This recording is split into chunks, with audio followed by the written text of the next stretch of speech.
All right, good evening. Welcome to the Town of Douglas Planning Board meeting of Wednesday, April 23rd, 2025. Time is 7 p.m. This meeting is being recorded and broadcast by Local Access Program with remote participation available as provided on our agenda.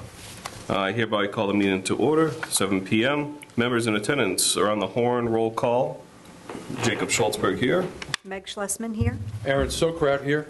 Mike DeRose here. Rich Preston. Mike Zwicker here. Jake Anik here. And Jen. Jen Kuchar here. Okay. As the Principal clerk. okay. And also at the table is Town Council, Mr. Talaman. Welcome, Jay. And A&Rs. There are no A&Rs. Okay, so 7 p.m. public hearing continued from April 9th. Proposed amendments to the Town of Douglas zoning map parcels 112-3, 112-4, and portion of 118-2 from industrial zone to RA zone, Brown Road, possible votes. So there were questions asked at the last meeting, and I don't know, would you mind coming up again, just saying your name, affiliation, just ask the questions that you had last time again, please. Sure. Ed Pipely, North Brown. Closer. We own property on. Can you just come a little closer? Just We own property on the southerly side of Brown Road, okay. and we raised the issue as to the status of Brown Road, having been a public way in Sutton for 200 years plus. Okay. So just what was the general? It was what would this change have effect on your Well, land? the zoning article describes Brown Road as a private way. Okay. And seeks to rezone it from industrial. I'm not sure that the industrial zone includes Brown Road, but seeks to rezone it from industrial to residential. We own industrial land to the south of Brown Road, abutting Brown Road, Okay. and are concerned with the impact that that rezoning would have on the development of our parcel. Okay. All right. That's why we brought you here. I'm not sure what I mean, that's just kind of a policy statement. There's nothing that says you can't have a zoning district that goes over a road. I mean, it's not a public way in Douglas in any event, but the status of the road has nothing to do with the zoning. If you want to rezone an area to residential, whether it includes roadways or not, you know, the roads are included in the zoning map, so. And so I don't have a position one way or the other on the rezoning itself, but whether or not the status of Brown Road doesn't have anything to do with it. Okay. Does that answer your question, sir?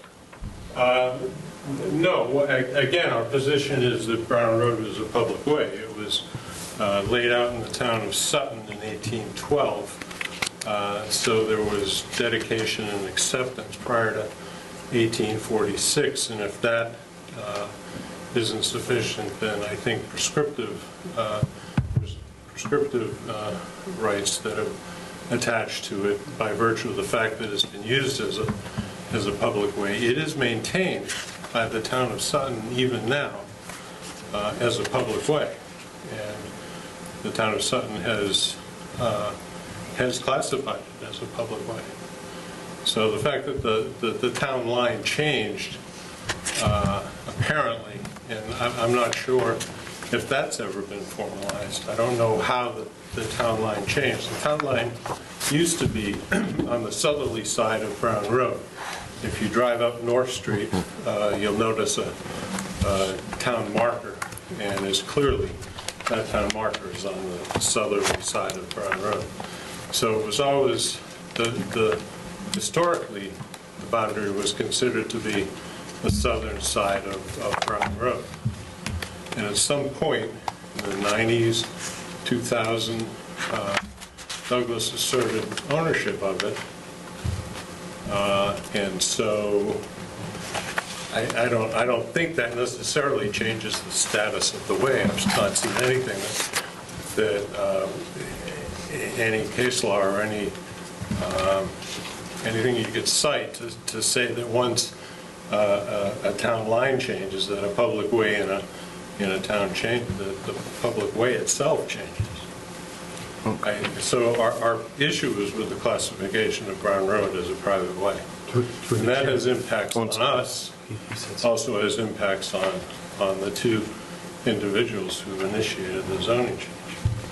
Because now it's a private way, their ability to get A&R endorsement on lots for their land is maybe impacted. So there are a lot of impacts in terms of how the land is classified. Okay. Aaron? The question I had, because I was trying to listen to you fervently, is that you say because the town maintains it as a public way. What does that mean in your mind? The town of Sutton, Yes. they pave it, they plow it, they maintain it. So in Douglas maintains, Douglas doesn't maintain it. I'm on a private way, they come in, they plow it, they sometimes come and fix a couple things on it, and they do take care of it for us. So I just didn't know if one town, the same town, is the way Douglas is very good about helping maintain our private ways. I mean, they don't come in and pave it for nothing. They can put an embedment on it, you know. But that's all, I just wanted to ask. Yeah, no, Sutton maintains it because they consider it to be a public way. Okay, so that's, In the the status is public way, it's not because they plow it. So, No. okay, thank you. Mr. Tallman? Yeah, Oh, 1 second. You haven't been acknowledged by the chair. I'm going to, listen, we talked about this a little bit in and around the office today, because this is the kind of boring stuff that lawyers talk about around the water cooler, I suppose. And one of my partners has done quite a few cases on history of ways and how a way could be kind of deemed public.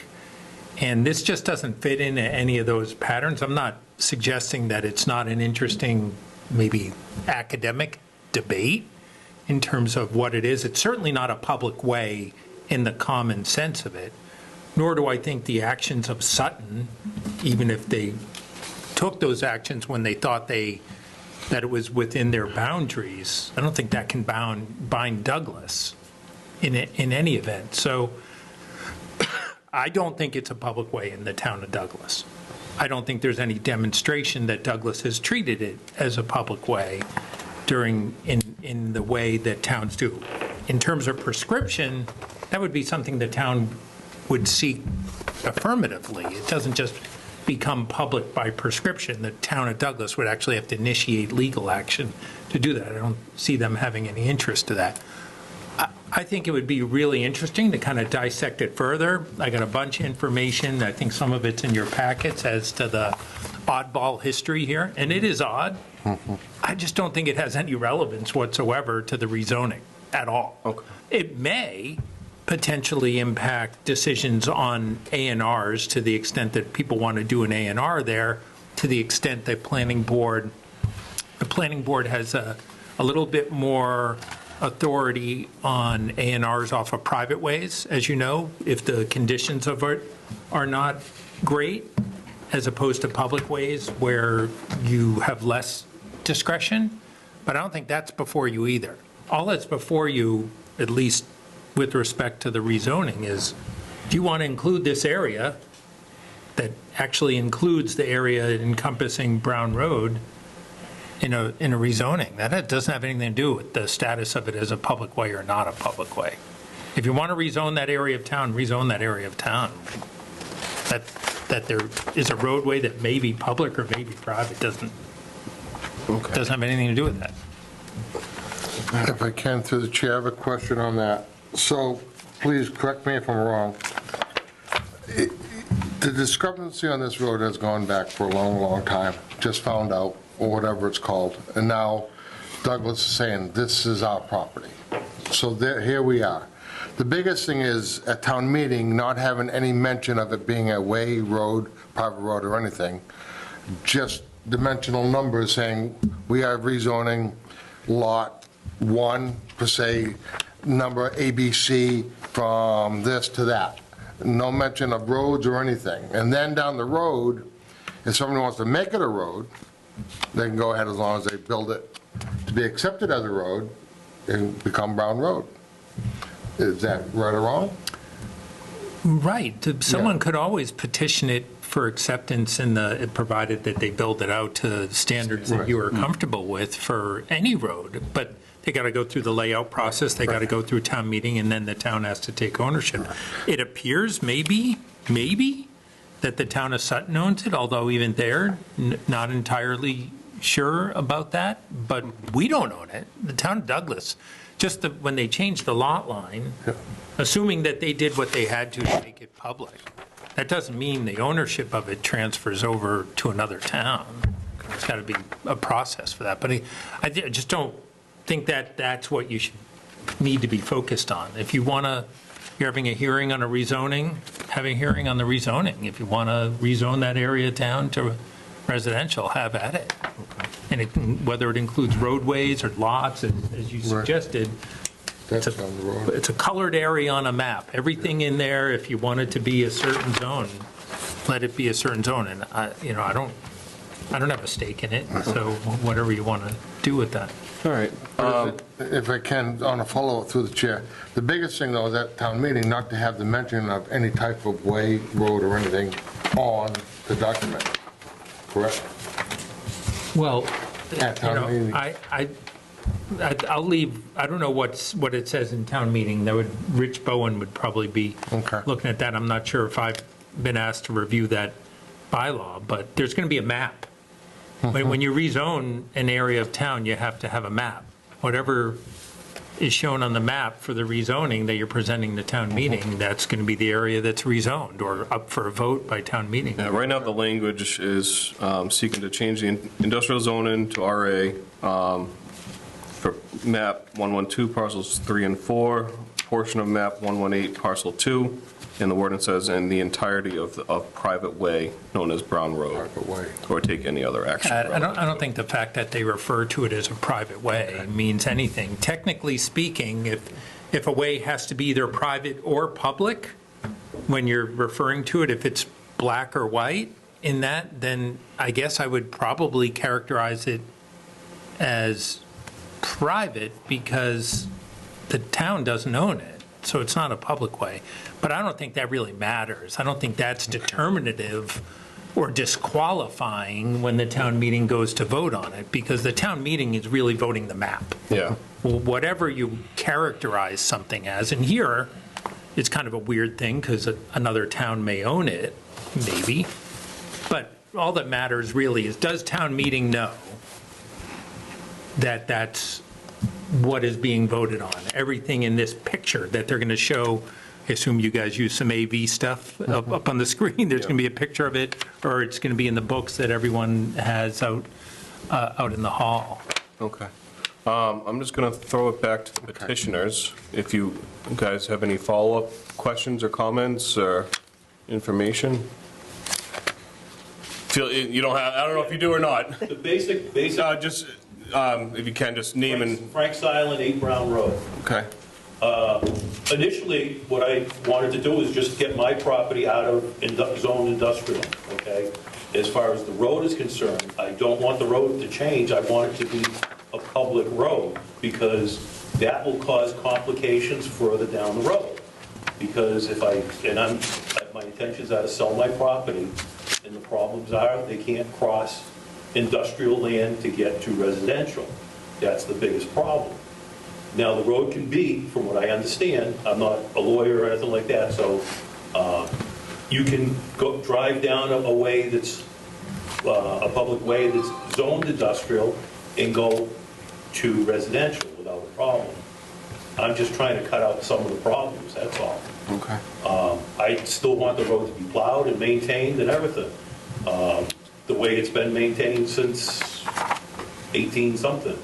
You know, when Sutton took it over, then Douglas took it over within the past 10 or 15 years, whatever it is. I don't have the exact date on it. That's all that I'm looking for. Okay. Zoning doesn't change any of that, so it's a separate thing. If either of the two towns decide to plow the road, and it appears that that does happen, including there's also some maintenance, from what I understand, that has nothing to do with zoning. That and I haven't analyzed whether either of the towns could stop doing that or would stop doing that. It appears that the two towns have some kind of relationship in terms of, and Sutton does more of it, they want to keep plowing it. I don't think anyone's objecting to it, and the fact that it may change by zoning designation wouldn't change that. It has no impact on that. It's a different thing. You know, when in private ways, and there's a lot of private ways in town, the town can choose to plow any of them, or none of them, or some of them. That's just the law. There's no obligation, but a lot of towns do plow and do some minor maintenance on private ways. That's pretty common. I don't see why a rezoning would change that, or certainly it doesn't appear that the rezoning effort has anything to do with that, from my read. Sir? If I'm not mistaken, with the state, it's known as a public road.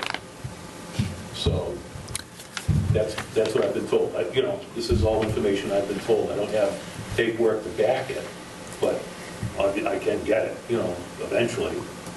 So. Yeah, I don't know, and that was another interesting question. We don't know if, like, Sutton includes it on their Chapter 90 list, because it's based on miles of road. Yeah. In terms of what you get. I have no idea if they use that for their state reimbursement. Again, that's a side issue. The zoning of it wouldn't change that. If you lived in a residential area and I decided to zone it multifamily area, including the roads on it, it wouldn't change the status of the road or whether or not a town could include it on their list to get reimbursement from the state. I have no idea what Sutton does when they apply for Chapter 90 funds, if they're the ones that are getting it. I don't believe that Douglas includes it on their list for obtaining Chapter 90 funds, according to the information that was provided to me.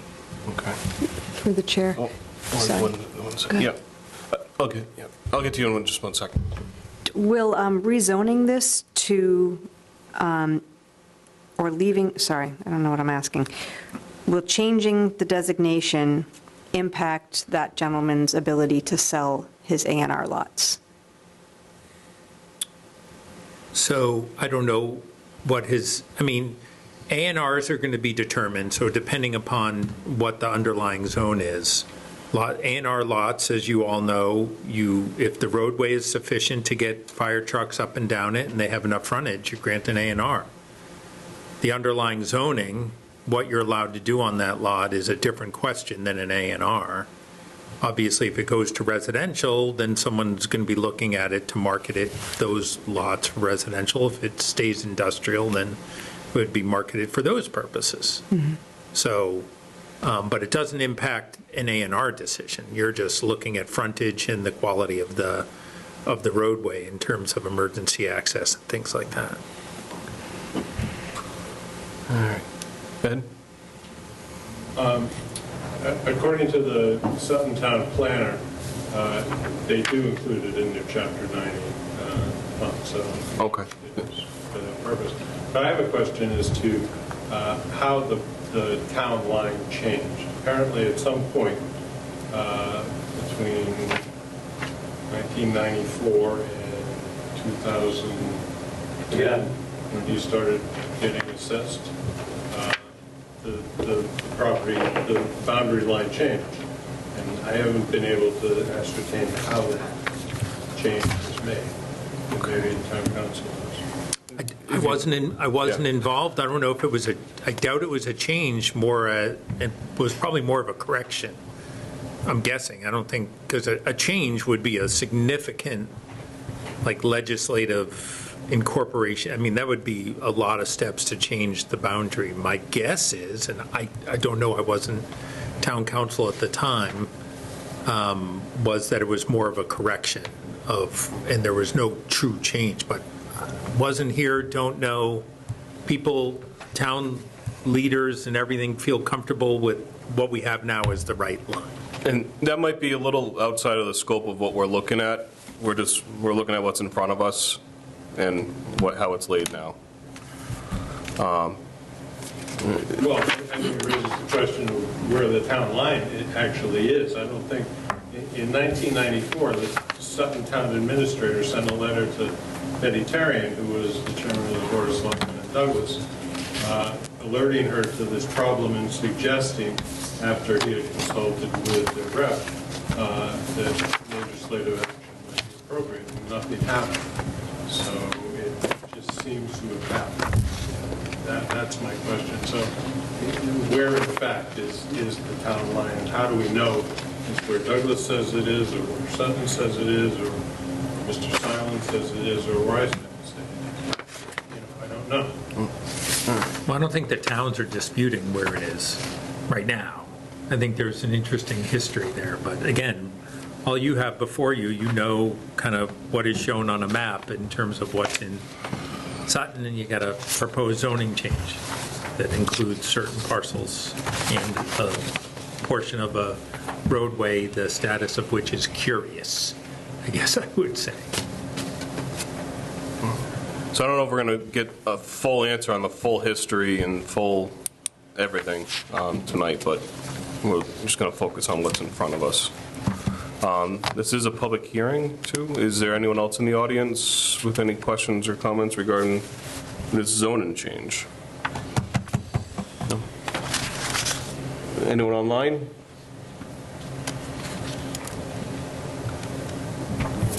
Okay, seen as none. Board, any other questions, comments, concerns? Okay. All right. Anyone else in the audience, questions, comments, or concerns, or anything else to add? Okay. Sir? Yeah. Just name and address and speak. John Slocum, 32 Brown Road. I'm representing the Penny Gate Trust. Hey, John? This gentleman, sitting right here, seemed to me have a good idea. Take reference to the road out of the article.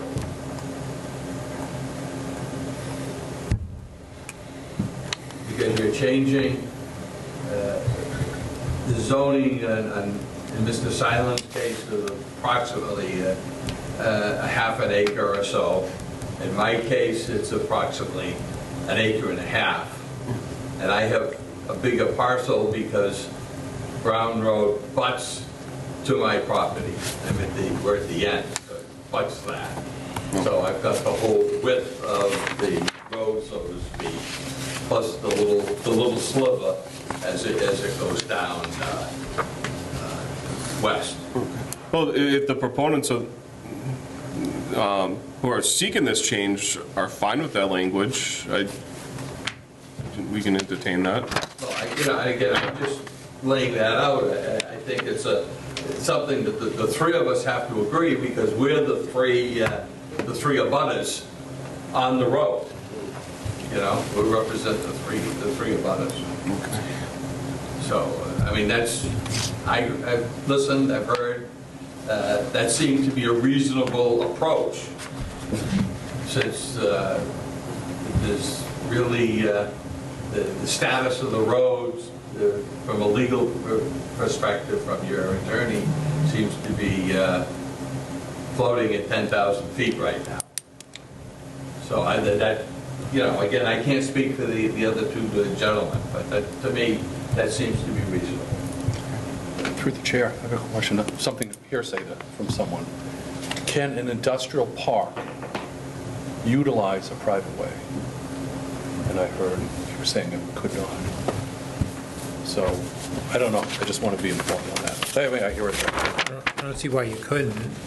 A lot of industrial subdivisions, the roadways don't become public, so you can use a private way. I think the question is, there's a couple things. If the underlying zoning of the way is industrial, I don't see a problem as long as it was provided adequate access to that industrial subdivision, because you normally would also consider, like if you were putting in, I know you're not, but if someone was putting in like an Amazon warehouse at the end of a crappy, narrow roadway that just happened to be zoned industrial, you'd consider the quality of it. The standard is not there. Right, yeah.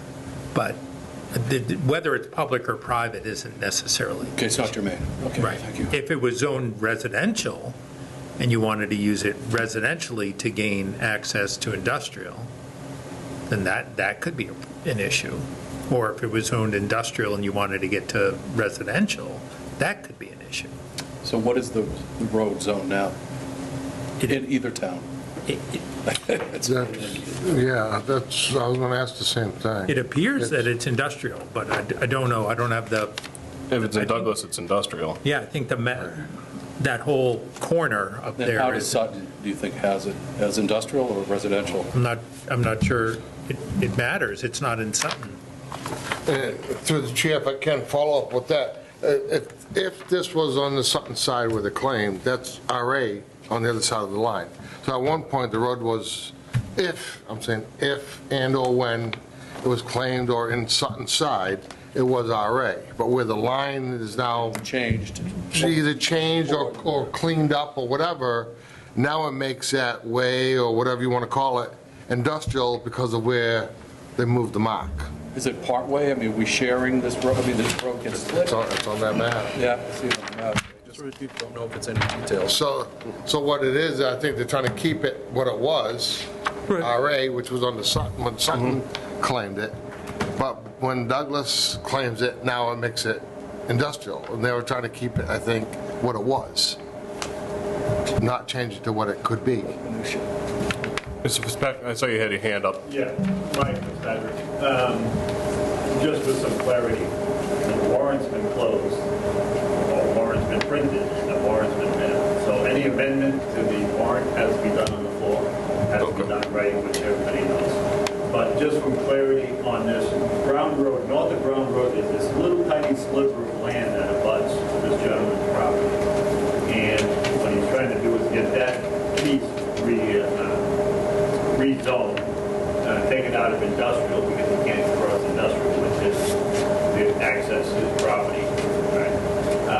Whether or not Brown Road stays in the industrial or it goes in RA or wherever you want to put it, really doesn't matter. You're not going to build on the road, so it doesn't matter what the zoning for that particular road is. All that's really in question is the little tiny sliver that's north of Brown Road. It's a pretty simple thing. He came before us in the Board of Selectmen. He included Brown Road into it, that's why he got drawn up that way.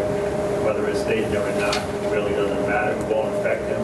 He just needs that little sliver that's above it. There's 3 little lots, one after another that are up there.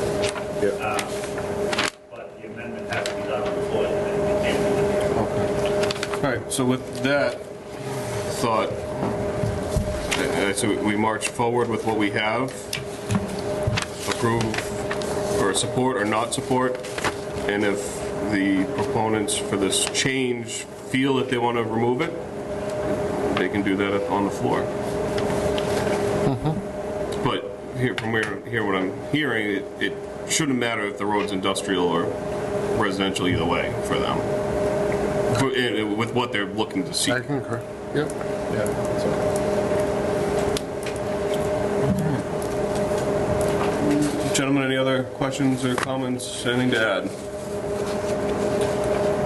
No, I would support Mr. Slocum's suggestion that. Okay, this so board with the. make a Yeah, so recommendation that it be eliminated from it. Okay, so they'll just have to be done at the town floor, at town meeting, the change to the language. You can issue a report to the town meeting, that's why the hearing is here, so that would be helpful, I think, for them. Yeah, so maybe we can draft it supporting that change, but the change will just have to be made at the floor somehow, some way. All right. And if it can through the chair and/or by our council, it's kind of a mute deal also. It's irrelevant whether it's on there or not. Yeah. Or just leave it alone. But I know I made the comment about removing it, but then, as council said, it doesn't really matter whether it's on there or it doesn't. So. All right. Seeing no other questions, comments, entertain a motion to close this public hearing. So moved. Okay, motion made by Mr. Zwicker, second by Mr. Preston. Okay, any further discussion? Nope. All those in favor of closing the hearing? Aye.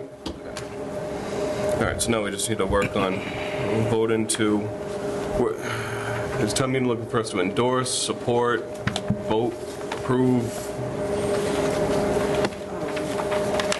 they're looking just for your Endorse. for your vote on this, so I'll draft a new letter. Okay. to sign, and you just need to sign it. Vote for a favorable, Favorable action? for town meeting? Favorable action? Okay. All right, so I'll entertain a motion to recommend the zoning changes for Douglas zoning map parcels 112-3, 112-4, and portion of 118-2. Where'd the language go? All right, I'll just read the language, so scratch that. So I'll entertain a motion to recommend changing the industrial zone and district to RA zone on the following town tax assessor maps: map 112, parcels 3 and 4, a portion of map 118, parcel 2, and that's the language we're looking for. We're not going to have the entirety of the private way, or take any other action relative thereto. You don't want to leave the language like it's already written? I think we, Otherwise, you're gonna want to leave it, I would think, the way it is. and then, On the floor. okay. Then if somebody wants to change it, then they can. If not, you leave it just the way it is, because council said it Okay. doesn't matter whether that's on there or not. Through the chair. But they're going to be looking for our recommendation to either remove it or not, the language at town floor. What do you think, Jay? Doesn't matter? That's right, I was going to ask council. Well, so they're looking to zone just that long sliver above Brown Road, right? Is that more or less what we have in front of you? Yes. So, and they want that to be residential so that they're not going through industrial land to get to residential, is I guess. Yes. And I guess the only question I would have as to whether you would want to include it or not include it is, we know that there are cases that say you can't access residential through industrial. But if a roadway is zoned industrial, the same principle applies. So if the roadway stays in industrial and that is the access for that road or for those parcels, that's a problem still. So to me, if they want all the benefits of residential, then they would probably want to have Brown Road be residential too, if that's going to be the access for residential land.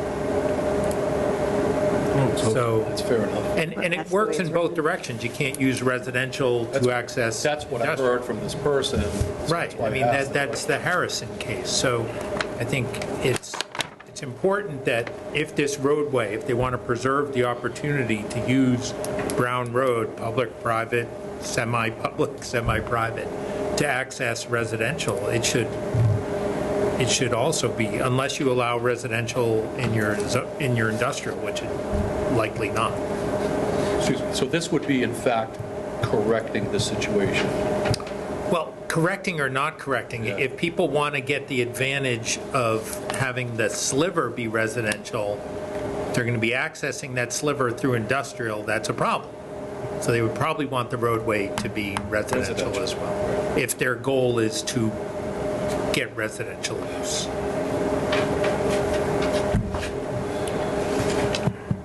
So the public hearing's been closed, so. So that, I think, would, if that's the goal, then I would probably recommend just voting to approve it as presented, which is the slivers plus The road. the portion of Brown Yeah. up there. Get it right. Which is what was presented in the Telegram and Gazette. So, All right. So I'll entertain a motion to recommend the change the industrial zone district to RA zone on the following tax assessor's map. Parcels map 112, parcels 3 and 4, a portion of map 118, parcel 2, and the entirety of a private way known as Brown Road, or take any other action relative thereto. So moved. Second. Motion made by Mr. Schlesman, seconded by Mr. Zwicker. Any further discussion? Nope. Seeing as none. All those in favor? Aye. Aye. So we'll draft that. So that's going to be our language going to the town meeting. That's what's printed in the warrant. If you folks come to an agreement and want to make a change at town meeting on to remove it or not, then you can certainly do that. But it just the lettering, the wording has to be submitted ahead of time to the town moderator and probably to the Board of Selectmen. Fair? Thank you, Chair. All right. Thank you. Mr. Chairman, now that we're out of that, I have a question for the council. This business about the nebulous status of that road. It was one in one town, we think it's in another. Legislation was proposed, the state, which wasn't followed through. We think it's in Douglas, but it's on the Chapter 90 list inside. I mean, could it be any more nebulous? I mean, so what I'm asking, would it be worthy of council giving us a recommendation how to go forward, untangle what is tangled? Well, that's up to you, and in a way, because this may come back again, not interrupt. It may come back again, I guess, if one town or the other stops wanting to maintain it, or if someone comes and brings it for roadway acceptance. Right now, it's kind of a sleeping dog, so you can kind of leave it as is. If I was asked to do research, I would be doing the same kind of research that I got from Matt Wojcik today. Yeah. So in terms of untangling what it is, if the town wants to make it a public way in the town of Douglas, assuming that we all believe it to be in the town of Douglas, then that's a simple process. We don't need special legislation. We would just acquire the rights to it. We'd probably have to talk to Sutton about it, I suppose, but it's a three-step process, select board layout. My guess is you don't want to make it a public way until such time as people fix it up. As I understand, it's passable, but not awesome. So I don't want to get too far into that right now because Not on the agenda. Well, here's the thing: it might come into play with the next item. Okay. So stay tuned. So we might have to do some research. So 7:15, public hearing for Brown Road Industrial Park, application for preliminary subdivision plan.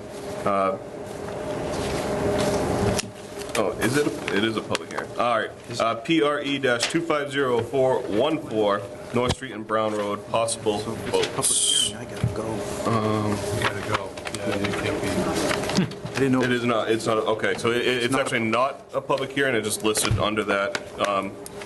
It's just a Preliminaries preliminary. are All right. public.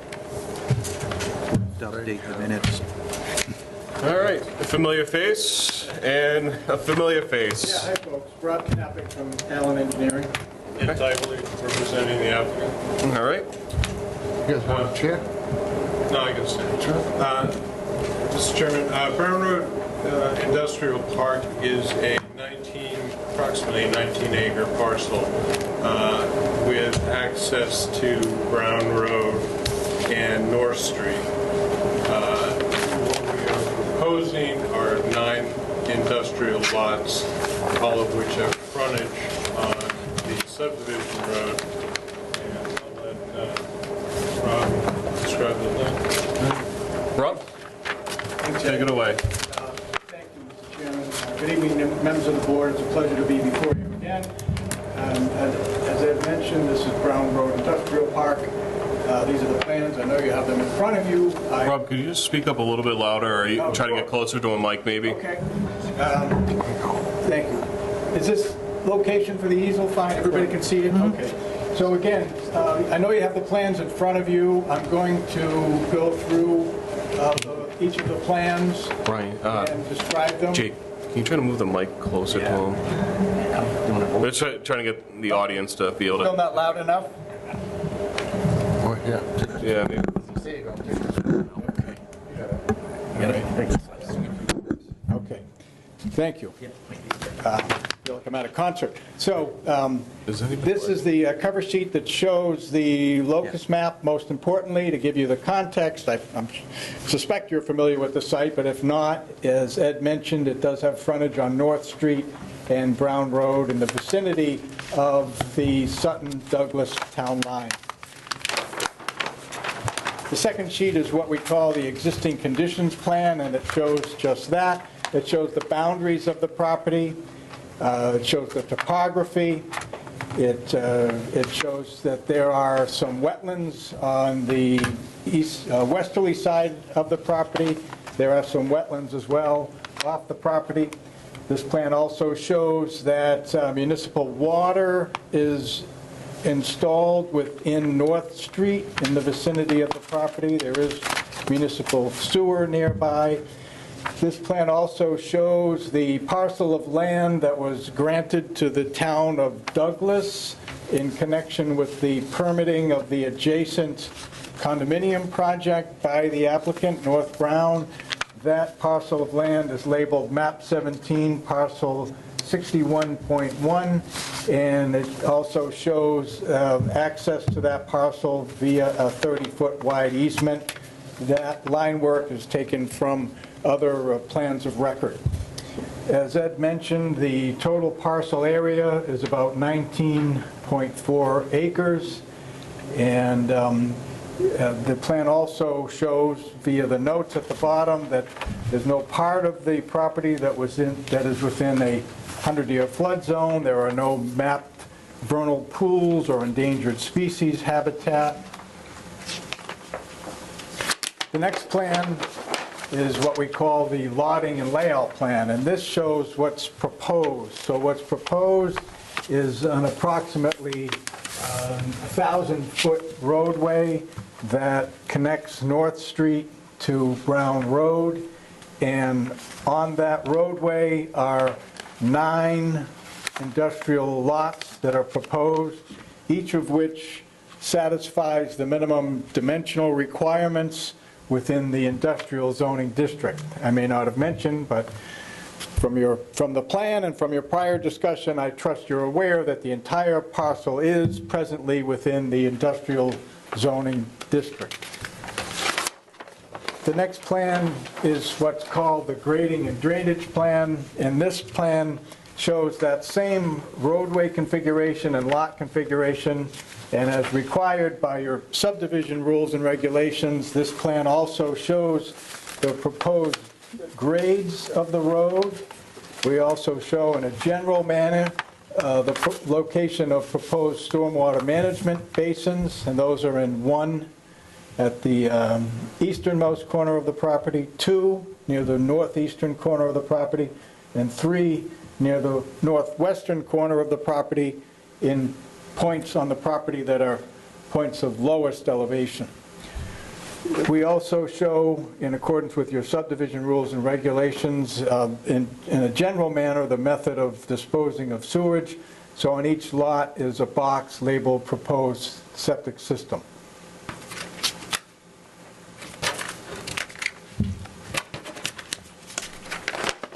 The next plan is what we call a plan and profile of the proposed roadway. So the top section is very similar to the same information as was on the prior plan. It shows the roadway, the pavement width, the grading, the manner of stormwater management.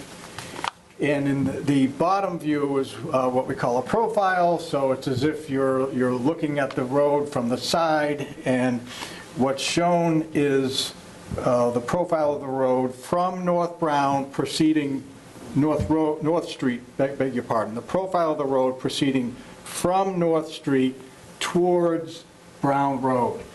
And if you look closely at that profile, you can see the existing grade, which is a dashed line and sort of a light gray, and superimposed on that is the proposed grade, which is the darker line and more kind of curvilinear. The existing grade is a little bit jagged because that's just the way the topography is. The proposed grade is a little smoother. We also show, as required, the proposed drainage system of catch basins and drain manholes, conventional, what we call a closed system to capture stormwater and route it to the detention basins. And we show the proposed water main. So although we propose to serve the lots by individual septic systems, this plan does include a proposed extension of the existing water line for a couple of 100 feet within North Street, and then continuing that water line along the roadway up to the last lot. Finally, the last plan includes some fairly typical details of how the roadway would be constructed. Perhaps most importantly is the cross-section of the roadway, which is in the upper left-hand corner, and that shows the proposed width of pavement, sidewalk, the side slopes, and the general manner of construction of the roadway. Other details are include how the catch basins will be constructed, how we'll use swales to divert and control stormwater, how granite curb will be used at certain locations along the roadway, Cape Cod berm on other locations, etc. So those are the plans that constitute the preliminary plan. That preliminary plan was prepared in accordance with your subdivision rules and regulations. And finally, I would add that the construction of the road, as shown on these plans, requires no waivers of strict compliance from your subdivision rules and regulations. So in my opinion, this plan does comply with your, the technical requirements of your subdivision rules and regulations. Okay. Thank you, Rob. Sure. We can go to you. Jen, do we have any correspondence from peer review or? This is a quick summary of what we discussed at our tech review meeting.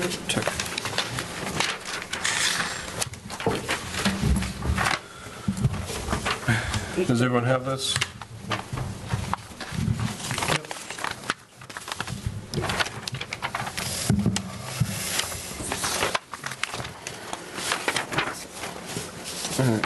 Well, we're looking at this. Mr. Sullivan, do you have anything?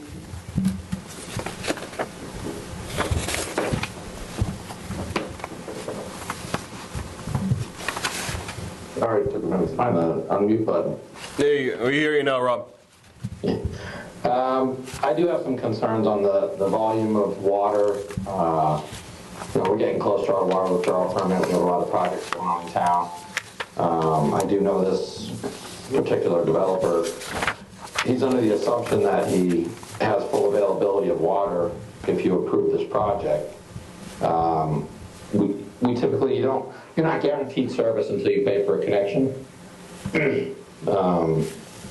They do have a habit of coming in and asking for a final read before they even ask for a connection. So they've already built the house. I know this is not a residential, but they've built whatever they're building, and then they're asking after the fact. So my concern is that with all the projects going on and us coming up, getting closer to our water withdrawal permit, which is the regulation that governs how much water we're allowed to withdraw on a daily basis. So I get concerned that if this project takes a long time to go into effect, that they think that they can tie up the volume of water that's allocated for indefinite time, and that we're not allowed to proceed with a project that's actually moving forward and viable and needs a connection. I'm also concerned with the amount of fire protection that would be available. I'm not sure what their requirement for fire protection would be. You'd have to check with the fire department on that. I'm not sure what they're proposing for buildings or size, or if they need sprinklers. That's at the very end of a dead-end line. We had issues with fire protection for the North Village development that went in. There was a lot of discussions and back and forth, and the fire department offered them a solution of a cistern, and I know there's issues with the cistern and the usability of the cistern that's in that project. So that being said, that is closer to the water source, the North Village project, as opposed to this project. This is further, it's actually at the very end of the line, they're looking to extend it. So it's not actually at that project, but they want to extend it to that project.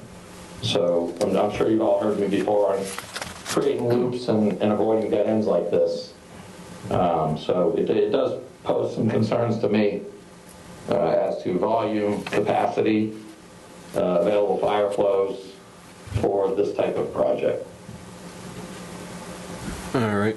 And just for the record, that was Robert Sullivan, the Water Sewer Superintendent. Systems manager. Systems manager, all right. Board, any questions, comments? Yep. If you don't mind. Utility pole underground. Is this all going to be underground? Utilities, what do you? Underground electric? Electric? All electric, yeah? Yeah, I would think so, yes. You would think so, or you know so? You designing that for all underground? We, at this stage of the process or preliminary plan, we don't show electric, in part because it's a function to some degree of what National Grid is going to require.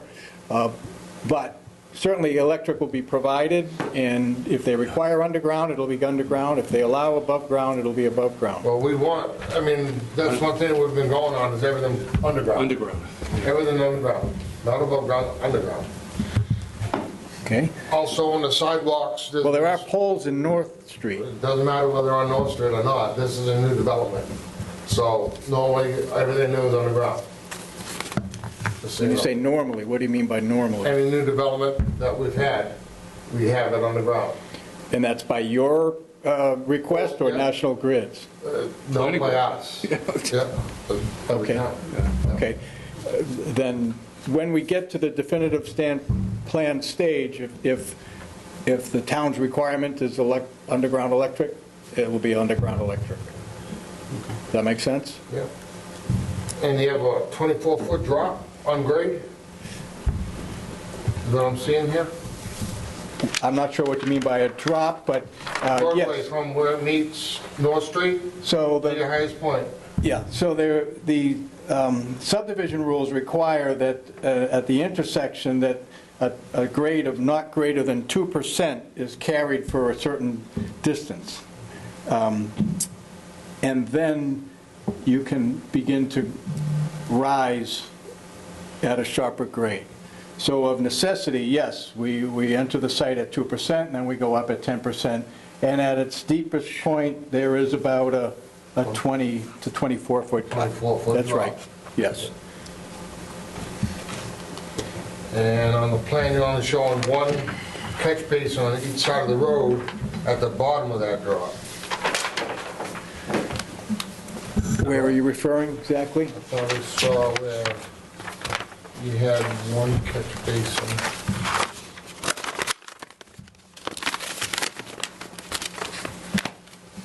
Here and here, those catch basins? Yes. You're only having one on each side? So, sort of. So if you look at the profile section, the way we approach laying out the catch basins is we generally start at the high point of the road. We don't need a catch basin there, it's the high point of the road. And, good practice dictates that catch basins be spaced at about 200 feet. So from that high point, we go 200 feet on each side. And that establishes that first set of catch basins on each side. So there's a set at about Station 3 here, where you pointed. And on the other side of the hill, there's a set at about Station 6 plus 50. Then, knowing that the water is going to flow in this direction, another 200 feet towards North Street is the second set of catch basins at Station 1 plus 50. That's right about here. So when we capture that water, we can divert it within a closed drainage system towards the catch basin. Now, there will be water that will continue, that won't be picked up by those catch basins, and it will flow towards North Street. And we always try to prevent water from the proposed road from entering the existing road. Yep. Yeah. So we place another set of catch basins at the intersection of the proposed road and the existing road, and that will, because it's only that much roadway, that will pick up less water. And we can divert that into a smaller detention basin there. And then continuing on the other side, it's the same sort of approach, a set of catch basins every 200 feet. And here, it's a little bit easier because the road's going downhill, and we're able to capture it all, and then divert it to a detention basin located here at the northwest corner. So that's the approach, again, on a preliminary basis to laying out the catch basins. So if I can, to the chair, we had the one project to prevent water getting on North Street there. We had one coming on the main street. We had them put in double basins at the road to prevent, in case a basin gets plugged, clogged, or anything further upstream, or heavy rain, so no water gets on the north. Those basins right down at the bottom, everything was doubled up. Yeah. I don't think that would be a bad idea here. At such time as we do the full calculations and drainage analysis, if, it supports that, or if the town merely thinks that in an excess of caution, there ought to be a double catch basin at the bottom of the hill. In the grand scheme of things, that's not a large... Because the main reason being is it's a 24-foot drop. Yeah. We're not talking 4 or 5 feet. If it was, it'd be no big deal. We're dropping 2.5 stories. Yeah, it's a substantial cut. Yeah, it's no question about it. Yeah. And if I can, through the chair, one other thing that we had brought up is on any land donated, that access be available and a place to park for people to go there and use it. I think that this is separate, because this is donated land for them for a water tower. Just for, okay. Yeah, not a common rec area. If I can ask from the chair, who, you might not know it, who dictates, is it bylaws, is it DOT, the pitch of the road, maximum pitch of any public ways? Yeah, I do know. It's your subdivision rules and regulations. They say that when you're designing a road at an intersection of an existing road, picture it. You don't want this proposed road to come down at a very steep slope and meet that existing road sort of abruptly. You want to have a distance from which to transition from that steep section into a more flat section. And the reverse is true. You don't want to have to enter that road and begin to immediately climb a steep hill. So that's why, if you look at the profile sheet, it would, if we mimic the existing topography, the road would be very steep, but we can't, because your bylaws say you can't climb at greater than or steeper than 2%, 2 feet per 100 feet, for, I think it's 150 feet. So from the intersection of Brown Road, going into the site, the pitch is 2% for about 150 feet. Then we go into the steeper rise, the steeper section of the road, and when we transition from one grade to another, we don't do it abruptly, we do it by means of a curve. So you see that curve begins here at station 150, and it transitions into that 10% slope. I guess I was asking, is the 10% allowed, that's the maximum allowed? That's right, yes, yeah. So if someone's coming down over that hill, they won't see the cars. I mean, the thing is, even on Southeast Main Street, I mean, you have, you can't see a car coming up, you got to stay to the right, otherwise you're going to get whacked. And that's probably 5-6%, in some areas. Okay, I was just asking the question, the engineers know. Yeah, so as I said, in my opinion, this doesn't require waivers, and that's in part because the road meets that vertical alignment requirement of your bylaws. Now, you mentioned you can't see it. If you're talking about a sight distance issue, that's a valid point and a valid concern, and one that we're required to address in your subdivision rules and regulations. And we do. On this plan, which is the lotting plan, we show what we call a sight distance triangle. And we show that if you were a car coming down the proposed road and stopping, how far could you see in this direction for oncoming traffic? How far could you see in that direction?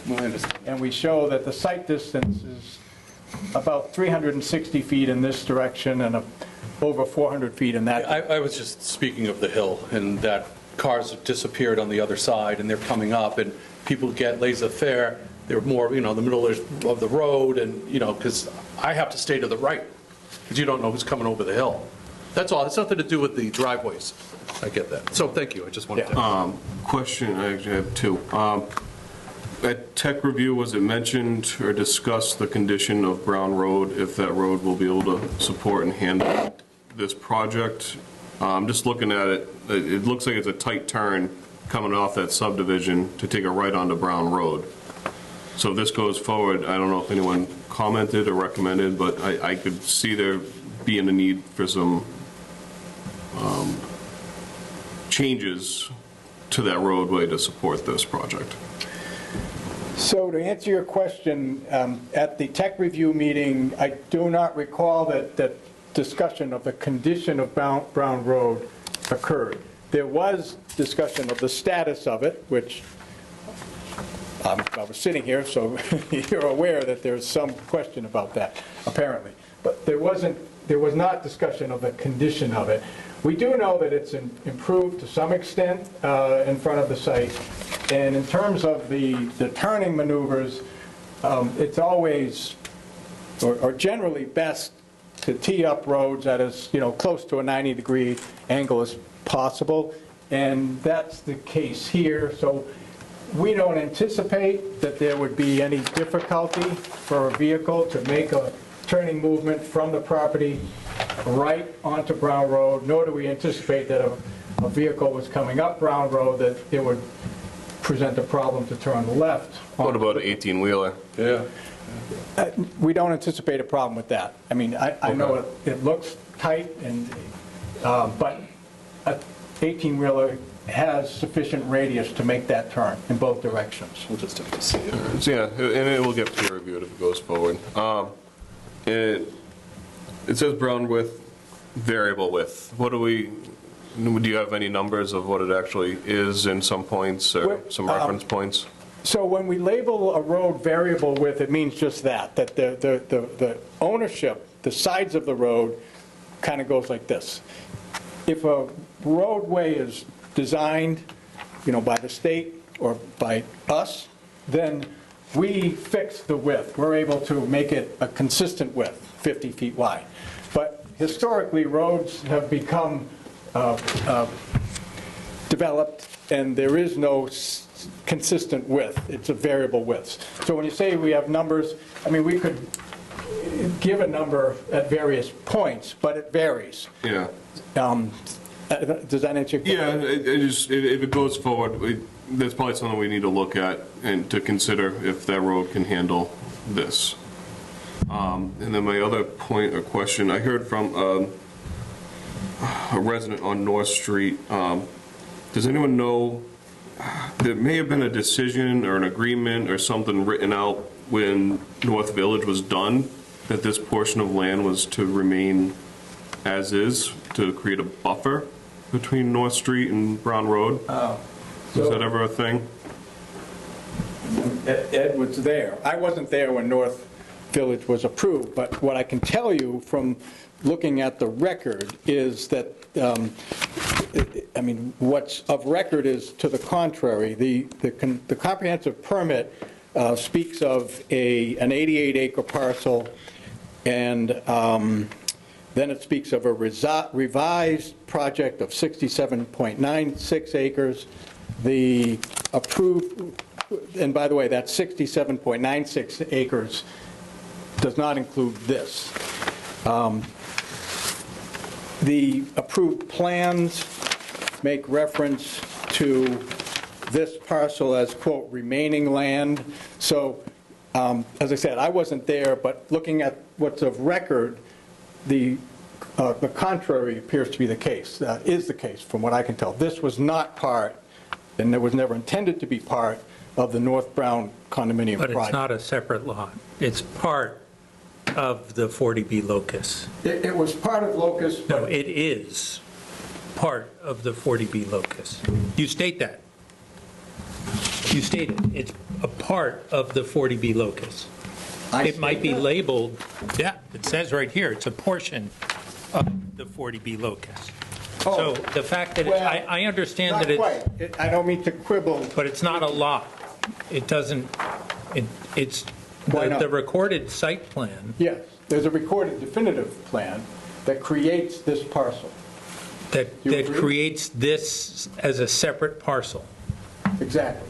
but it's included, It effectively severs this from the... but you state here, and I'd like some clarity on it, because I think this is a key jurisdictional thing, Rob. Okay. So you state here that it's a portion of map 117, parcel 61. Exactly, yes. That's the 40B parcel. So, yes, and the reason for that, I chose those words carefully. We always want to include a note on the plan for reference, for the assistance of the town, looking at where's this piece of land, what are the general boundaries of it. So we always want to include a reference to the assessor's tax map and parcel. And so we do. And the language is that this is a portion of Assessor's Map 117, parcel 61. So I'm going to flip here to a blow-up of the Sutton Assessor's Map. And you can see that it's part of it. 117, parcel 61 does include this parcel. But merely because the assessor chose not to show the line and show it as part of the, and chose to not include that line, I don't think operates to change what's on record. So I think that we need to know, because my recollection, because it's not perfect, is that this is all part of the 40B locus. Whether or not folks may have said it's not going to be presently developed is another story. So there's a pretty key point. If it's not described in the 40B permit as being part of the 40B permit and it has its separate legal existence, then you may be able to subdivide it through this board. If it's part of the 40B locus, however it came described, either both lots or a single undivided lot, then you're at the wrong board right now. So I understand all that, and perhaps it was a benefit to me not to have been involved in that, because I'm, when charged with developing a plan, looking at this kind of anew. So here's why I'm very confident that this is not part of the 40B parcel. There's a memorandum of understanding, and then there's a comprehensive permit. Importantly, the comprehensive permit says, as originally proposed, the project consisted of 133 units on an approximately 88, important number, 88-acre parcel. The comprehensive permit goes on to say the project is shown on such and such a plan. That such and such a plan is of record, prepared by Heritage, date and such. Yeah. And it also goes on to say the revised project, revised final, in my view, the revised project is in the industrial zoning district and contains approximately 67.96 acres. So again, remember that first number, 88 minus 67.96. But there's a recorded the area plan, of this right? parcel is about 20 acres. Right. So, but there's a recorded plan. There is, thank you. And that's referred to. And that recorded plan does show this parcel as, in my view, severs it and calls it remaining land. Now, normally, the convention is when an engineer or a surveyor shows a chunk of land as, quote, remaining, you see it all the time on A&R plans. What they mean is, well, it's just the rest of the land. It's not part of this project, it's the rest of the land, or remaining land. So on those bases, Jay, I don't see how you can conclude that this is still... I haven't concluded. Okay. That's why I'm looking, I want to know under what plan this became a separate lot. Well, what endorsement by what board created a separate lot? So this is the North Village Comprehensive Permit Plan. It's a multi-sheet set that lays out the project in a general manner, the proposed roadways, the open space of the project. If I may, I'll make reference to the assessor's map. those plans lay out, you know, in a general manner, this road, and there are certain chunks of the parcel that became open space. And again, it draws a line right about there, and it labels this parcel, what's the subject before you tonight, as quote, remaining land. I understand that. I'm just not sure it uses the magic word, so to speak, that it ever subdivided it off. The fact that it shows a line on the plan, I just want to be precise here. Well, and you may be right, I just don't recall ever there being a discussion of a plan actually serving as a subdivision plan, or that the board ever stated that this was the only 40B locus.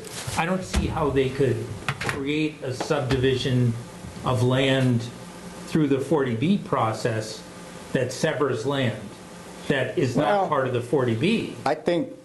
So I just need to, I think, because I'm concerned about whether or not you have to go back before the Zoning Board of Appeals. I'm not saying you do, but I think from a registry perspective and from a plan approval perspective, I've seen those same lines on the plan, but I'm not sure, having been through North Village along with Ed and the zoning board for more than a decade, that there's ever an intention or ever a plan that I know you have history. I know you have history of it, but I don't know what more could have been done to make it clear.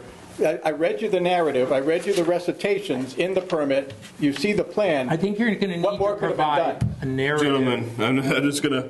With a backup though, right? We need more. Yeah, so... There is no more. Rob, this is it. so I'm just going to kind of... So this is preliminary plan, so we're not here to make any official judgment or anything like that. Well, I mean, town council's opinion is this is a threshold matter. So I think there just needs to be more discussion to figure it out before it comes with the actual public hearing and plans.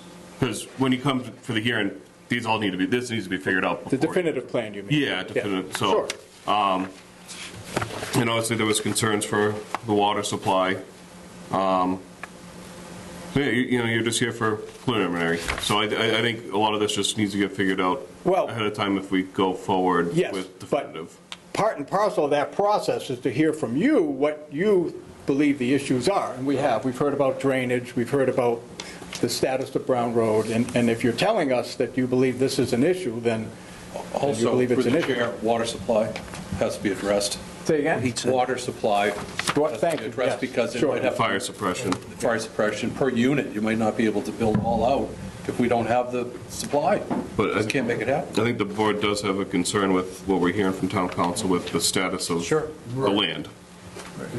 And through the chair, the other thing is sidewalks. Any sidewalks? Yes, the typical cross-section does show sidewalks. Because we're going different, as you know, we've been discussing on changing how our layout on sidewalks are. So. Obviously too, and I'm not trying to jump ahead, what town meeting decides to do with Brown Road is going to have an impact here. If town meeting keeps it industrial, then you can use it industrial, subject to them upgrading it probably a little bit. If town meeting votes to make it residential, then you wouldn't be able to use it for an industrial subdivision. Well, but cul-de-sac and turn around. Yeah, they would have to, and get waivers for that. Right. Yeah, so I think it's very early in the stage to have a lot of answers. We obviously got to figure out what's going on with town meeting, what we approve, because that's going to dictate, are you going to loop back into Brown Road or not? I think it's just early with some concerns with what we discussed. Sure, it's a preliminary plan, but again, it's important for us to hear your concerns, and presumably they'll be embodied in whatever written decision you issue, which you must. Through the chair, not a decision yet. I mean, you have to take your notes and implement them into a definitive decision. Yeah, but you're going to issue something on the preliminary. Yeah. Probably want to check at some point with the fire chief on whether or not his ladder truck is going to have a problem with a 10-degree, Yeah. 10%. All of that, Yeah, slope. And also through the chair, we did it with Legacy Circle. The 30-degree on the entrances, where this is slated to be industrial, those radiuses will be made greater for the turning out tractor trailers and straight axle trucks. I know you're going this by state spec, open them up, make that radius, give it more. All right. We could look at that. Sure. Yeah, no, we want it, because that's what we're doing now, because we're tired of seeing trucks having to turn into other lanes to make a corner, because the radiuses are too tight. Or up on the curb. Yep. Yeah. Mr. Preston? So we open them up. I just have a quick question, and this all may be running moot in time, but there's a lot of questions to be answered, but I just want to be clear that you'd mentioned that at this point, at this time, you're not requesting any waivers whatsoever. Is that correct? That's right. That's what you anticipate to be the case if it goes forward? I don't see why not. I don't see any impediments to fully implementing what's shown on these plans preliminarily. So from this vantage, I do not foresee the need to require or request waivers once the definitive plan is submitted. Thank you. Sure. Will that change if you need a cul-de-sac? I don't think so. I think well, what's your question? Would it change if it was a cul-de-sac? Yeah, with just waivers. Lengthwise. I don't think that, I think we can meet the cul-de-sac length and still, it would still yield the 9 lots. Okay. Yeah. What's the maximum? Is it 1,000? I think it is off the top of my head, I think it's 1,000. Yeah. And as you saw on the plan, the total length of roadway from there to there is 1,000, so if It'd we be less shorten if there was it, a obviously, cul-de-sac, yeah. it's less than 1,000. So I'm not concerned about that, if it should come to that. Okay. Board, any other questions, comments? Ms. Jen? You got anything? No? All right. So, can I just want to say one more, just off the top of my head. So the cul-de-sac is a unique opportunity if implied early on, if it started to be engineered early on. Round Road is probably not, for tractor trailers, a great road. So if you were to do it as I'm not telling you what to do, but it would seem the path of least resistance without having, we're not touching Brown Road, the kind of thing. So just a thought. Thank you. Would solve a bunch of problems. Yes, it would, yeah. Allen Engineering will look at that, I think, whoever's doing engineering. So, what's our status for, what do we need to do for this? Do we need to take a formal vote, or? Yeah, I mean, at some point, you should write up, it's just preliminary, so even if you denied it, it could still go to definitive. The goal is to provide a guidance document for when they're submitting for definitive. So I would, it's simple, I think Jen could work up an approval letter that addresses the items, the items of concern here to be addressed at the definitive stage. I mean, we don't have to resolve the jurisdictional thing. You could, but that can come up in the definitive stage too. Yeah. Cool. All right, so we just got to come up with our concerns and vote to support? Is that what we're looking for, a support vote, or I mean, it could be a nominal approval, or, that states that the number of things are going to have to be, just list out the things that are going to have to be addressed. And preliminary is supposed to be an informal process. It's not even a required process, so. All right, board, anything to add or recommend, or? A lot of homework. Yeah. That's why I think it's too early to. Yeah, I mean, thank you for bringing it in early, doing this is the best way to do it. I think we owe them. You heard a lot of feedback and a lot of questions, a lot of things got to be hammered out. Right, we own that letter, we own the letter. Once the jurisdictional entity is worked out, which is the big deal, I think before going forward, that has to be known, whether it can or can't even be done. Yeah. And then if they can, Then it'll be town meeting to determine on Brown Road whether you're gonna be designing a cul-de-sac or what, Or and then go from there. they don't even have to wait for that. If they put a cul-de-sac in, Right. Brown Either Road is or. moot. Yeah, You know, could go either way. It's his call. easy peasy. You have your hand up on Zoom. Oh, Mr. Sullivan? Yeah, I just had a couple more questions. He stated that about extending the sewer because it was nearby, but he also said he has septic plans there, or septic locations on each lot. The intention for this, if you were going to extend the sewer, you would not, as far as I could tell, looking at the plans, you would not be able to get sewer by gravity, so you would need to install a sewer lift station. Rob, where does the sewer end on North Who would Street? be the intended owner of the lift station?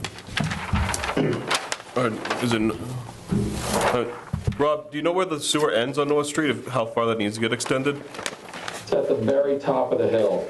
I forget the gentleman's name, but the property that has a horseshoe driveway at the top. That's me. Yeah, see, So I can help with I that. think they Okay. have it on their plans located where it ends, Okay. the If you look last on the- manhole. If you look on the plan labeled So, grading like I and said, drainage, by gravity, I think it'd be a tough stretch to get. You might be able to get that first lot, but other than that, you need a lift station for everything else. Probably minimum pump stations for each individual lot. The second question was, he had made a statement earlier that that land was never included, it was never intended or included in the 40B project, but then he stated, and I have plans that show house lots continued up onto that lot, onto that property in the early stages of that design. And as you stated, it showed that property being used with 134 units. So I'm not sure which one it is. You said that it was never included, never intended, had no intention of houses or anything on that lot, but then he turned around and said that it was taken out as the final, or I forgot what you referred to it as, but the end result of the permit. so let me try to help with that or explain my interpretation of how it came about. Excuse me. Can I do it? Oh, yeah. If I could address it, and also, these are the project plans that were signed and recorded on the parcel. When we originally proposed the comprehensive permit, as Jay will recall, we had a single-family development on this area. We eliminated that from the project, and I think the comprehensive permit describes that process in terms of what it was originally and what the revised project was, and that the revised project is defined as 67 acres. 67 acres is the project parcel, about 21 acres, and the open space, which is about 66, 67 acres. Okay, so that's the 67 acres that's described in the comprehensive permit. The ZBA, acting as a planning board pursuant to 40B, signed this plan listed as a definitive subdivision plan, creating all of these parcels. It also created the water tower parcel, which we conveyed to the town of Douglas, and this playground site, which we also conveyed to the town of Douglas. So it did subdivide the property. And what it did show was this parcel as, quote, remaining land, not included in the comprehensive permit under any reading of the comprehensive permit. So I think that maybe addresses Mr. Sullivan's question about, at one point he saw houses proposed for this parcel, but it also addresses the fact that this is a separate remaining parcel.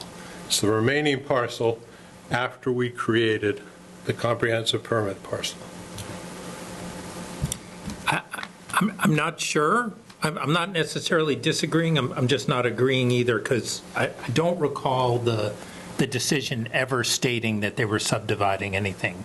I get that plans were recorded, but the town also doesn't recognize that, I don't think, as a separate lot. Ed, that might all be true. I think when we get to definitive, I think we're going to need a strong narrative and history on that to make sure that this is actually an existing separate lot. But then you're now then subdividing just a portion of it, right, or all of it? So you're saying that the ZBA had no authority to create these lots? I'm not saying that they had no authority to do it, but I'm not sure they actually did do it. Because I looked. This is their signature. Yeah, but it was also decided that it would be shown on something that wasn't necessarily a subdivision plan. So the fact that they're signing a site plan is a different animal. I think I looked back at the comprehensive permit today just briefly, and I didn't see a notation that they were subdividing anything within the plan. And normally that would be what we would do. Now, it's a long time ago. How would you create the 67-acre parcel? Well, the fact that it's described, what I'm saying is there's no indication that they actually intended to create a subdivision. That may be what they did, so I think it's important for you to piece that history together. But I think it's also important to note whether or not that this entire parcel remained under the 40B or not. I think there's a good rationale that it wasn't, but normally what we would do in that instance is there would have been an A&R before this board to separate it out. So I just want to be careful that this doesn't belong at the ZBA for an amendment to that before you get here. And I'm not convinced or unconvinced that there was an actual subdivision there. There's obviously a recorded plan, but there's no reference in the comprehensive permit to a subdivision. None. There is reference to a revised project, a 67-acre parcel. Right. That's a different thing than saying that they said. This? We don't have to have that discussion. Once we create that. If I may ask, is this something that you're saying that maybe the minutes of zoning board? I'm not even. To see if they were even talking about that? I'm a little less concerned about minutes than their actual actions. And I'm not, I think there's a good argument here that it's subdivided. My recollection of it is that there was no discussion, and certainly the comprehensive permit, because I've worked on a lot of comprehensive permits, if I'm going to do a subdivision, I normally say, and the board will be subdividing, and you can do whatever you want with this remaining land. I don't recall that being a subject here. I recall that there wasn't any more going to be this particular development over there, but it very well could have been that you wanted to reserve it for potential future residential development. So, and in that vein, keeping it part of that locus. I need a better narrative than what I'm seeing here. But we don't have to worry about it till we get to the next stage. Well, I just want to try to wrap this up. I don't think we're going to get to a final answer, so I don't want to go all night debating it. Yeah, and I get the point. I just got one quick question to clear my head. So dividing the land up like this, my understanding is, wouldn't that have to go through an A&R? Well, no. Well, can something have to go through an A&R in order to dig up land? A zoning board can separate out land and even leave some of the other land that available for other uses. It's kind of a quirky area. And not as an A&R, but as through the ZBA? Yes, they have that authority. I'm not suggesting they didn't have the authority to create a lot line. They did. Yeah.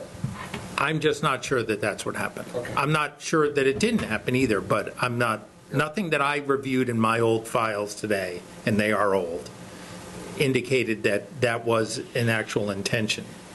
So, but maybe it was. And I think we can cross that bridge when we get to it. Yeah. Yep. All right. Thank you. Yeah, like I said, don't have to debate all night about it. It's. All right. So yeah, I just have a tough time supporting it currently as everything stands today with what we're hearing. I think. Until we know property or how it's set up. And also Brown Road. What's going to happen in May with that? So I just have a tough time supporting it now, today, with what we know. Things could change and we have more research and more answers. You know, it's industrial land, but So through the chair, we're going to work on the points, the bullet points for them to help move it along. yeah, I think we have enough points made to draft something. I'll draw up a draft and send it out for you guys Do to that, review. and we'll respond. All right, perfect. Thank you. All right. Thank you. Thank you. Thank you, gentlemen. Okay, thank you. We really need a community development director. All right. Shouldn't have too much more to do. Additional business, scenic road, tree removal, Northwest Main Street, dangerous tree. We have a letter. This is the highway super tree warden, remove some dangerous trees. Just gave us a heads up. I'll just read it so it's heard. From Adam Perno, I had a few dead hazardous trees taken down on Northwest Main Street in the scenic road section, then went to notify the planning board. 2 across from 26 Northwest Main Street, 2 at pole 5 Northwest Main Street, 1 across from pole 7 Northwest Main Street. So that came out of our, thank you, Jay, our recent change to just have the tree warden handle that and let us know. Allow him to do his job. Do we have, through the chair, do we have to do anything officially on these, or we just acknowledge it? Yeah, just in the acknowledge minutes? it. We acknowledge it in the minutes? The tree warden, he's Yeah, we gave him in his that authority to authority. as Yeah. a Change that. Yeah. And I think we had it where we request us to be notified once it was done. That was it. Yeah. Mr. Chairman, yes.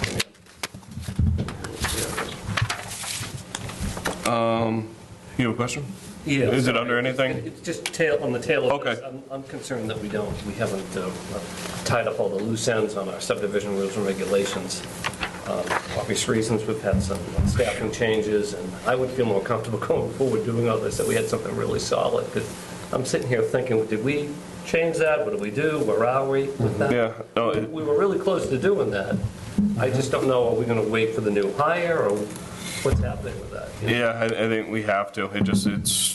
We couldn't find the original document that we were working on with all of our We notes. get different documents sometimes. Yeah. Those meetings, so. So like the one that we were able to access, I looked at it and it definitely was not the most recent one we had changes to. So Okay. to have Jen go back and research and start plugging away, taking sentences out, color changing things, Yeah, let's put it off. we just have to start fresh when we have a community development director. Unfortunately, I wish we were this close to getting it done. Yeah, that's okay. Thank you. And I think that we'd be here till 10 o'clock every meeting, I think, trying to rehash it, figure out where we were.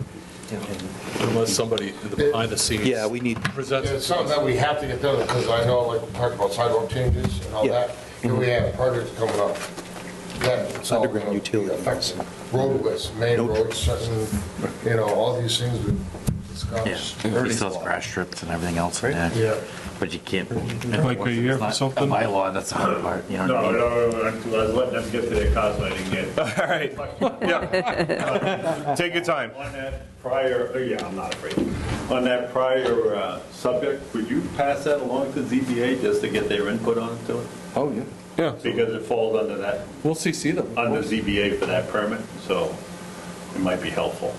Yeah. I walked up to see, there was only 3 signatures, so I'm suspecting Yeah. that was back in '09.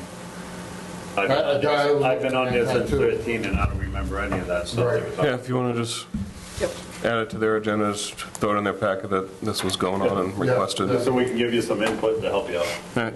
Thank you. Thank you, Ms. Good Mayor. night. Thank you. All right. And speaking of ZBA, we have some ZBA applications. Yes, so the ZBA has quite the agenda coming up. They have 3 new ones and an old one. The old one you guys have already reviewed, it's the 125 Ledgestone. They've gone through conservation, they're going back before ZBA. It should be a done deal. Next few, these are all special permits. This is 400 Northwest Main Street. They're demoing a camp that's on the lot and building a single-family home. on a non-conforming lot. What street, Northwest? Northwest Main, Okay. 400 Northwest Main Street. Did you get to look through much of that, like? This is all I do. Yeah. ZBA, so yeah, it's straightforward. The building commissioner's taken a look at it. Do you know if they're adding or subtracting to the non-conforming with the new build-out? They're placing the home in the same footprint, so that they're not really creating any more non-conformity. Board have an issue with, no. All right, so, no objection.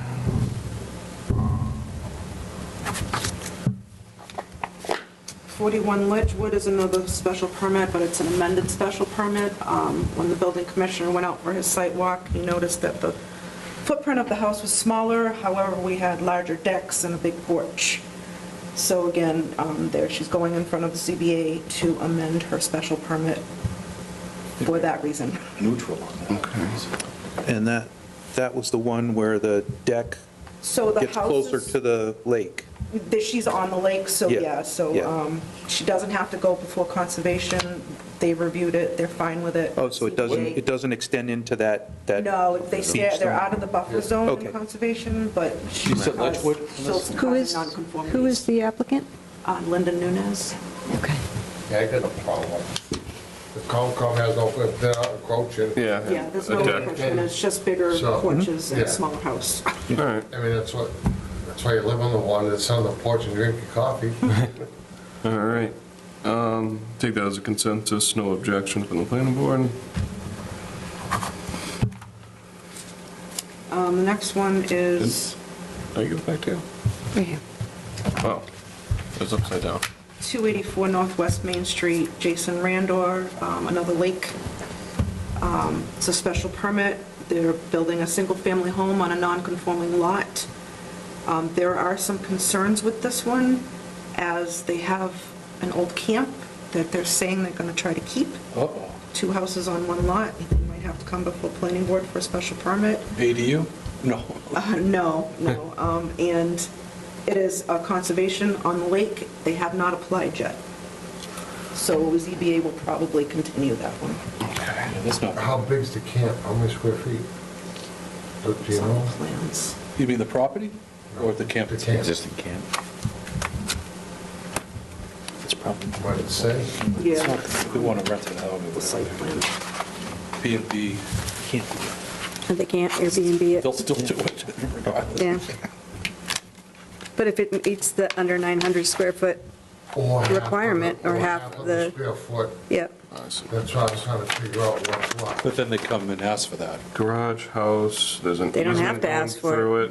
anymore. You're saying. The one-story dwelling, Yeah, it's very lightly put in there. there's no dimensions on it. No. It's, I think per the building not- commissioner. it's not a shed. It's not an ADU. It's bigger. Yeah, it's much bigger than an ADU. Oh, okay, well. yeah, I'd have a problem with it with that remaining. Yeah, all right. I just wanted to make sure because of everything that's going on. What is their rationale for keeping the 2 properties on the same lot? We're not sure. Ken's been discussing it with him. Yeah, I think the main concern is that secondary building still on the property, the remaining. I mean, I don't have a problem with they build a new house to have it there. but Sure. As soon as the house gets an occupancy, Yeah. then it has to be raised. For the following reasons, Or they could modify it you want to to just, meet the ADU requirements. I'll sign it.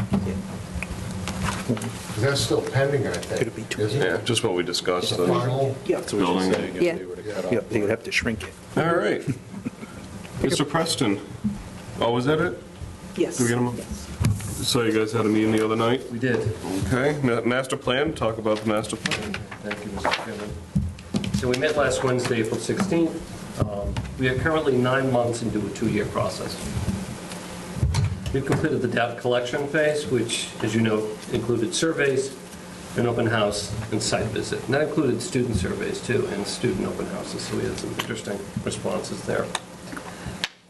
So now that we've done the collection phase, now we're in the writing phase, starting with the vision statement, which we started last couple of weeks, actually, which we worked on at our recent meeting.